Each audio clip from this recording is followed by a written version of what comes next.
En septembre 2018, 5000 ex-hockeyeurs de la Ligue nationale de hockey ont accusé Gary Bettman de ne pas avoir fait les mesures nécessaires pour contrer les commotions cérébrales. Le commissaire ne fait pas l'unanimité auprès des joueurs.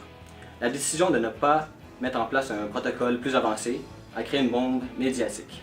L'étape la plus difficile dans la rémission d'un athlète suite à une commotion cérébrale est d'accepter le fait qu'il ne peut s'entraîner puisque la commotion agit partout sur le corps. Souvent, un sportif en commotion va falloir qu'il arrête son sport pendant très longtemps. Ça peut être 3 mois, ça peut être 6 mois, ça dépend vraiment de la sorte de commotion.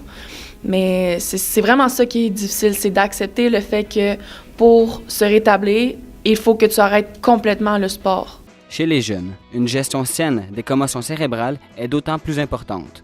Alors que le cerveau est en plein développement, il est beaucoup plus facile de l'abîmer à long terme.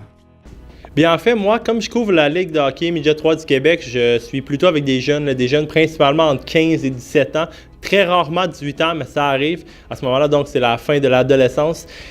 C'est sûr que le cerveau est en développement à ce moment-là, donc il faut vraiment gérer les commotions cérébrales d'une autre manière. Mais vraiment, ce que je pourrais dire, c'est que revenir au jeu hâtivement, plus rapidement, ne sert à rien parce qu'à ce moment-là, c'est sûr que les performances sur glace ou peu importe le sport, en fait, ne seront pas à ton meilleur, ne seront pas à ton égal de l'habitude. Et en fait, ça va juste faire en sorte que plus jamais tu vas revenir à ton niveau maximum. La mauvaise gestion des commotions cérébrales chez un jeune peut avoir des répercussions à long terme sur son corps.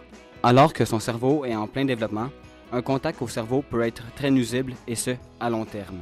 En fait, le jeune adulte, on va plus aller vers l'adolescence, où est-ce que les parties se développent du cerveau, donc autant biologique que physiologique. Où est-ce que l'humain grandit, c'est vraiment important par toutes les notions, où est-ce que c'est là qu'on commence à développer, dans le fond, la mémoire encore plus et tout. Donc, si une partie du cerveau est touchée à ce moment-là, c'est souvent, on va dire que les jeunes vont récupérer moins vite qu'un adulte à l'âge avancé, par exemple, que lui, s'il y a une commotion cérébrale, il va récupérer plus vite car son cerveau est déjà complet. Selon une étude, les 4 sports les plus à risque de subir une commotion cérébrale sont la boxe, le hockey, le rugby ainsi que le football.